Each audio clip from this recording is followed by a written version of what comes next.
Test son, bit. Pas mal.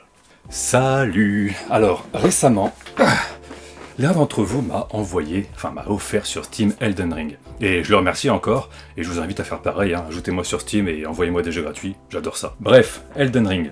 Je vais pas faire une critique du jeu parce qu'il y a déjà plein de gens qui en ont déjà fait, je suis sûr, et puis moi je l'ai même pas fini, donc puis j'ai pas envie de le faire.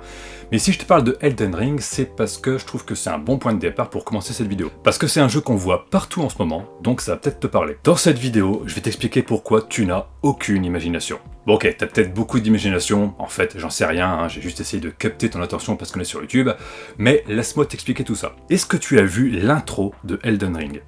Pour moi, c'est un des plus gros points noirs du jeu. Et si tu n'y as pas joué, ou que tu as oublié, ou bref, je te mets un lien en description, comme ça tu peux jeter un œil et te rendre compte à quel point c'est nul. Mais pour résumer, pendant 3 ou 4 minutes, t'as une voix off qui parle de plein de trucs qu'on connaît pas.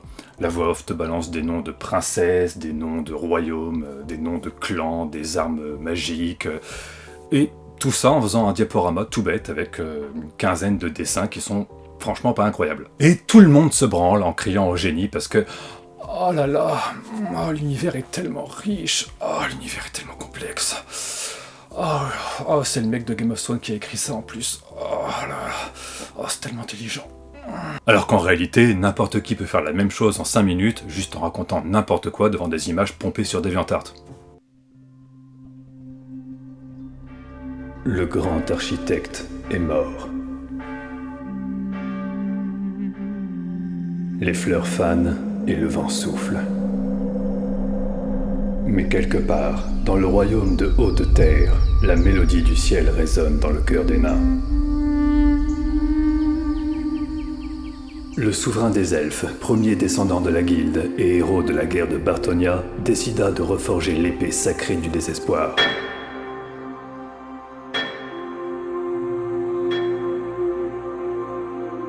Confiée aux géants, celle-ci finit par disparaître, jusqu'à aujourd'hui. L'ordre des Yuggins décida alors de briser l'arme maudite en 3 fragments qu'ils cachèrent aux confins des territoires oubliés. Norg, le seigneur des Valakyrs, accepta de garder le premier fragment. Aleph le courageux, empereur des 3 maisons, cacha le deuxième. Et c'est à Durkan, le dragon des enfers, que revint la tâche de protéger l'ultime éclat. Désormais, plus rien ne pouvait menacer la garde royale. Le vent continue de souffler, et le Léviathan de Dordemir est sur le point de se réveiller. Attirée par la lueur du cristal, l'armée du chaos entreprit la conquête des territoires de l'Ouest. Mais le sultan ignorait tout des intentions de la sorcière. Car au fond de la forêt enchantée des lutins magiques qui s'enculent à la pleine lune, le brouillard s'est levé. Oui, le brouillard s'est levé. C'est important de faire un point météo dans les introductions d'univers de fantasy. Sinon, comment pourriez-vous appréhender un univers aussi riche ?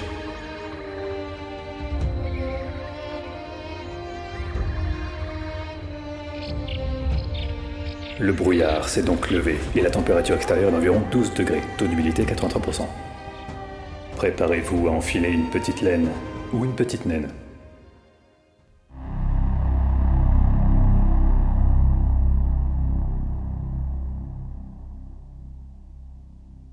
Tu vois, c'est pas compliqué, mais t'as vu, c'est chiant.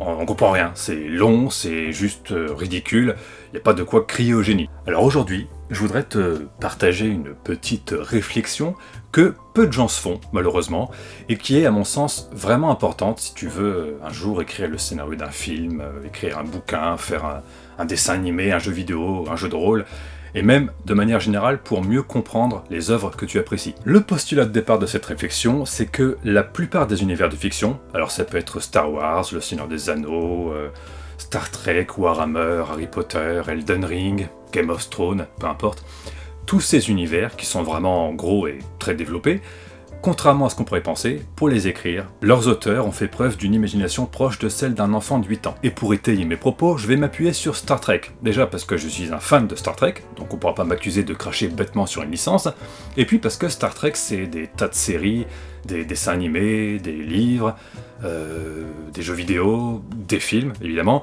et plein d'autres supports qui étendent cet univers. Donc, Star Trek, qu'on aime ou pas, on peut pas nier que c'est un des plus gros univers de science-fiction qui existent et un des plus vieux.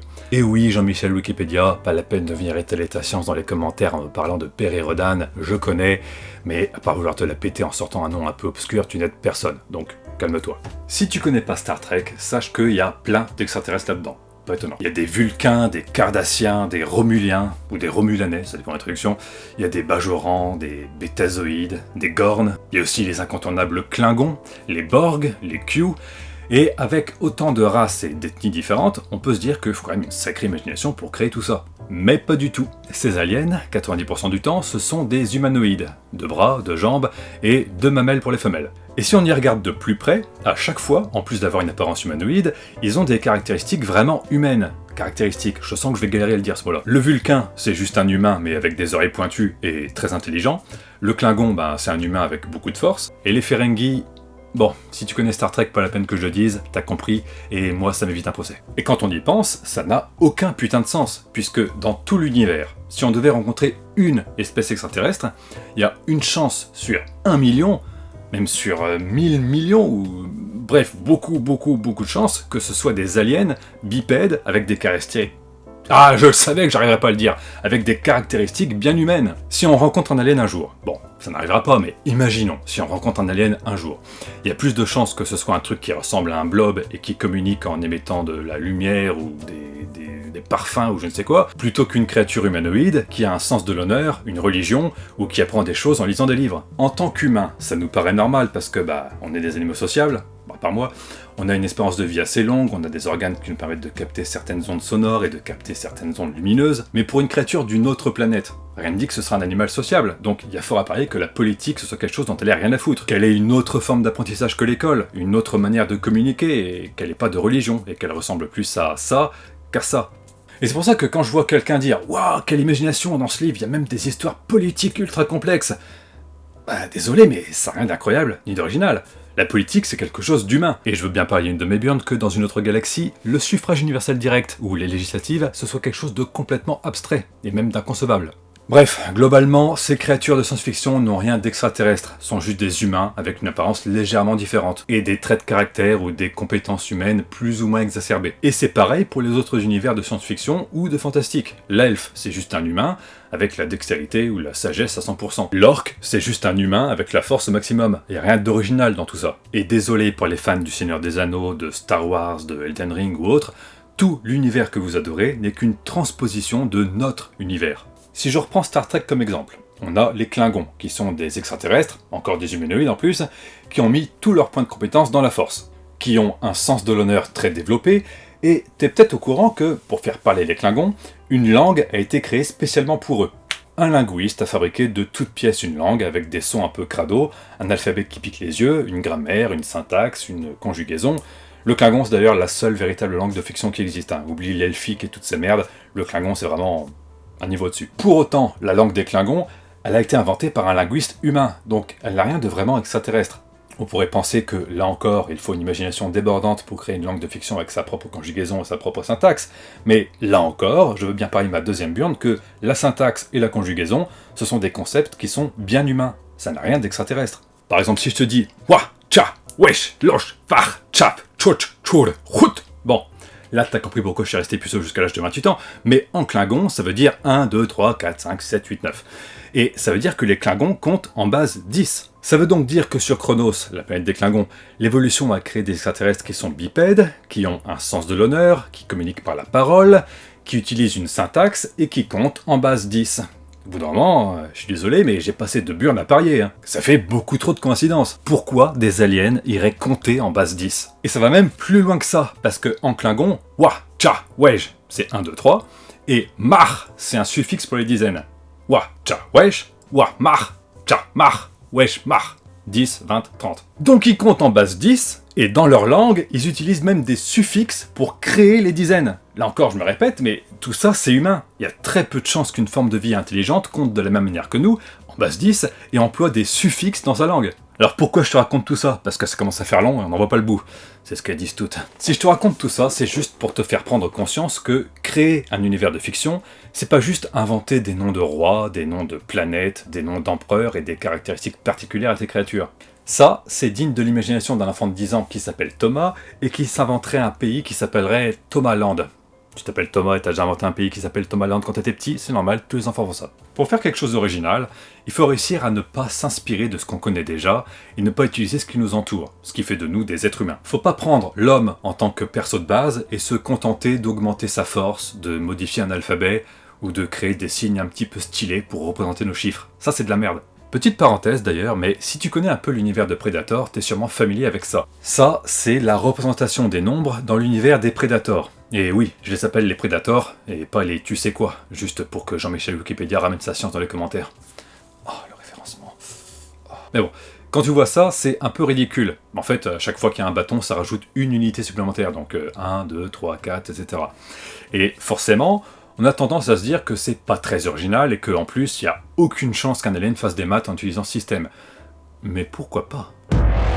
Perso, je pense que c'est assez original parce que nous, si je t'affiche ça et que je te dis il y a combien là, il faut que tu comptes les bâtonnets et t'en as pour la soirée. Mais pour un alien, il se peut très bien que l'évolution lui ait donné une cervelle qui lui permette de voir instantanément combien il y a de bâtonnets et donc de lire ces nombres tout à fait naturellement, intuitivement. En plus, je sais pas si c'est volontaire, mais ça reste cohérent puisque ce sont des aliens qui sont des chasseurs, donc on peut se dire que c'est une caractéristique que l'évolution... j'ai réussi à le dire ce coup-ci, que l'évolution leur a donné à une époque où ils étaient encore des chasseurs et qu'ils avaient besoin de compter des créatures dans des troupeaux ou je ne sais quoi. En tout cas, ça reste à peu près plausible. C'est justifiable. Et ce système de notation, il est beaucoup plus extraterrestre que celui des Klingons de Star Trek. Parce que celui des Klingons de Star Trek, c'est juste notre système en fait, mais stylisé pour faire genre que c'est alien. Alors que celui de Predator, c'est un système qui est totalement différent, pas très original, ok, mais totalement différent, et qui reste inutilisable pour nous, parce que notre cerveau, il n'est pas capable de voir ça instantanément. Bref, objectivement, on peut dire que en plus de manquer de crédibilité, parce que c'est juste statistiquement, c'est comme caractéristique, hein. Statistique et caractéristique, c'est vraiment les pires mots pour moi, hein, parce que j'ai la bouche pleine de foutre. Je disais que c'est juste statistiquement impossible d'avoir des créatures comme ça. Tous ces univers qu'on adore manquent cruellement d'imagination. Alors attention, là je parle que des univers de fiction, et pas des histoires qui s'y déroulent. L'univers dans lequel évolue Frodon Sake est aussi vide que mon côlon après une diarrhée aiguë. Mais les aventures que vit Frodon Sake n'en sont pas moins originales. Pareil pour les équipages des différentes Enterprise, leur univers n'est pas crédible, il manque d'imagination, mais les aventures qu'ils vivent sont originales. C'est deux choses différentes. Mais pour conclure, je voulais juste finir avec Star Trek et un détail vraiment important, parce que c'est vraiment un cas particulier. Tu le sais, ou alors tu viens de le découvrir, dans Star Trek, il y a plein d'aliens et c'est souvent des humanoïdes. Et ça s'explique pour deux raisons. La première, on va pas se mentir, c'est une question pratique. Un masque en latex pas cher, un petit peu de peinture et hop, boum, t'es un extraterrestre. Pas besoin d'effets spéciaux hors de prix, juste un figurant, 5$ de maquillage et hop, on peut tourner un épisode. Mais il y a aussi une deuxième raison pour laquelle dans Star Trek beaucoup de ces aliens nous ressemblent, c'est parce que ils sont censés nous représenter. Star Trek, c'est les années 60, et à l'origine, c'est une fable qui se déroule dans l'espace. Les Klingons dont je te parle depuis tout à l'heure, ils sont pas là pour incarner une espèce extraterrestre menaçante, ils sont là pour incarner la menace soviétique. À l'époque de la première série, on est en pleine guerre froide, et les Klingons, c'est l'URSS, tandis que la Fédération des Planètes Unies, c'est les États-Unis. Et ça, tout le monde s'en rend compte, surtout le public de l'époque, parce que ça saute aux yeux. Le but de Star Trek, c'est pas de montrer des choses qui sont originales ou inventées. Le but de Star Trek, c'est de montrer aux téléspectateurs, voici le monde actuel, voici contre quoi on doit se battre, voilà pourquoi on ne devrait pas être raciste, voilà comment ça se passerait si on acceptait d'être constamment surveillé, regardez ce que l'humanité peut accomplir si elle travaille avec les noirs, avec les blancs, avec les jaunes, peut-être pas que les arabes quand même, mais bon, voilà, c'est ça Star Trek. Star Trek, c'est une fable. C'est les fables de La Fontaine, mais dans l'espace. D'ailleurs pour ça que les fables de La Fontaine sont des animaux anthropomorphes, c'est des bestioles qui ressemblent à des hommes. Le corbeau, c'est un homme de la noblesse qui se la pète un peu et qui s'habille bien, et le renard, c'est un homme du petit peuple, et qui arrive par la ruse à défaire le noble de ses richesses. Et ça, pareil, au XVIIe siècle, tout le monde l'a compris. Et personne va se plaindre en disant « Bon, ce corbeau, il fait un petit peu trop humain, je trouve. » Oui, c'est fait exprès. Tout comme ce Klingon qui a l'air un peu trop communiste. C'est fait exprès. Il est là pour représenter quelque chose qui existe déjà chez nous, pas pour représenter quelque chose qui n'existait pas et pour faire rêver les gens. Donc je dis pas ça en tant que fan de Star Trek, mais c'est la vérité. Star Trek a une excuse pour être aussi peu imaginatif par moment. On se moque beaucoup de cette série parce que parfois c'est un peu ridicule avec des costumes à 2 balles, mais Les costumes à 2 balles, ils sont là, bon, pour faire des économies, mais aussi pour que les gens puissent faire le parallèle entre la fiction et la réalité de notre monde. Et comme Star Trek est un monument de la science-fiction, et qu'il a influencé quasiment toutes les œuvres qui lui ont succédé, il se trouve qu'aujourd'hui, on voit souvent des aliens humanoïdes qui parlent français et qui comptent en base 10, parce que déjà on sait que c'est pour économiser le maquillage, mais aussi parce que c'est quelque chose qu'on a été habitué à voir depuis plus de 50 ans, un truc comme ça. Sans forcément se souvenir que, à la base, c'était une simple fable, et qu'il y avait une raison à ça. A l'inverse, quand tu regardes Star Wars, Jar Jar Binks, il est pas là pour représenter quelque chose ou quelqu'un et te faire réfléchir. Et en plus d'être moche et particulièrement insupportable, il est pas là non plus pour te faire voyager en te faisant découvrir un truc original, tu vois. Alors voilà, oui, j'ai pris l'exemple extrême, désolé, mais c'est pareil pour Chewbacca et tous les autres. Hein. Pas original, pas crédible, pas imaginatif, de la merde. Quand dans Elden Ring, t'as tout un lore qui raconte pourquoi les gardiens du Temple de la Nuit se sont alliés avec les créatures de l'éternelle agonie, bon, là j'invente, mais tout ça, ça n'a rien d'original. C'est pas un univers particulier, c'est juste un obèse avec une barbe et des bretelles qui a inventé des noms à la con et des créatures sans queue ni tête. Là par contre, j'invente pas, mais cet ennemi dans Elden Ring, c'est quoi juste? C'est un modèle de T-Rex avec un skin de rat? Désolé, mais niveau inventivité, c'est zéro. Hein. T'as juste pris un T-Rex, un rat, et tu les as mélangés. Il n'y a même pas de justification à ça. Pourquoi cette créature existe? Comment l'évolution a fabriqué cette chose? Tu prends les Striders de Half-Life 2. Elle arrive bientôt, t'inquiète pas. Ok, c'est peut-être pas super inventif non plus, hein. Ça reste des tripodes, c'est super banal, on a déjà vu 1000 fois dans la science-fiction, mais les Striders sont entièrement justifiés, ou justifiables. On sait que ce sont les Combines qui les fabriquent, on devine qu'à l'origine ce sont des créatures venues d'un autre monde qu'ils ont conquis, et qu'ils les ont récupérées pour en faire des sortes d'armes qu'ils peuvent contrôler en leur mettant des implants. C'est pas une bestiole qui sort de nulle part sans raison. Elle a un but dans le jeu, elle sert d'ennemi, et quand tu vois un Strider la première fois, tu te dis « Oh, un ennemi géant à 3 pattes. » Bon, ok. Mais plus tard, quand tu le regardes de plus près, tu remarques que c'est une créature avec une carapace, une sorte d'animal extraterrestre, une sorte de homard intergalactique qui porterait un gros flingue à la place du pénis. Bref, c'est bizarre, je sais, mais bon, c'est comme ça. Et à la fin, quand tu arrives dans la citadelle, à la fin du jeu, tu comprends que les Combines... putain, il y a un chien qui aboie dehors, casse les couilles. Je disais quoi? Ouais, à la fin, quand tu arrives dans la citadelle, tu comprends que les Combines, ils vont à la pêche à la crevette intersidérale et qu'ils récupèrent ces bestioles-là pour leur rajouter des implants et les transformer en armes, tu vois. Donc tu comprends pourquoi cette créature existe et tu comprends comment elle existe. Il y a une raison à ça. C'est pas juste viens, on fait baiser un dinosaure et un rat. Ah, trop marrant. Oh là là, qu'est-ce qu'on est créatif. Ah oui, c'est nul, c'est de la merde. C'est pas, tiens, on va prendre une limace et la faire très très grosse. Ça n'a aucun putain de sens. Et petit aparté, mais tu remarqueras que le syndrome du « je prends un truc super banal et je le rends géant pour en faire une créature fantastique », c'est quelque chose que les Japonais adorent faire. Alors je sais pas pourquoi, je parle pas chinois, j'y connais rien, mais tu verras que souvent, quand tu dois te battre contre des escargots géants, des limaces géantes, des méduses géantes, les Japonais restent les maîtres en la matière. Enfin bref, j'avais juste envie de partager ça avec toi. Retiens juste que Star Trek c'est trop cool, et que tous les autres trucs c'est de la merde. Non, en vrai, retiens surtout que même si t'as des gros seins et que j'aime ça, arrête de te la péter en disant que t'es en train d'écrire un livre et qu'il est super original, parce que t'as mis de la politique dedans et que t'as inventé une langue. Ça n'a rien d'original tout ça. Et en plus je finirai par faire une vidéo sur ma chaîne pour te dire à quel point tu fais de la merde. Donc ne le fais pas, pauvre conne. Ouais, je sais que tu stalks ma chaîne YouTube. Vous êtes d'ailleurs très nombreux à faire ça, je sais pas pourquoi, mais bon, je suis désolé, mais si ça fait 5 ans qu'on se parle plus, pourquoi tu regardes mes vidéos? C'est bizarre, ça n'a aucun sens. Arrêtez de faire ça, merde. Bref, bite.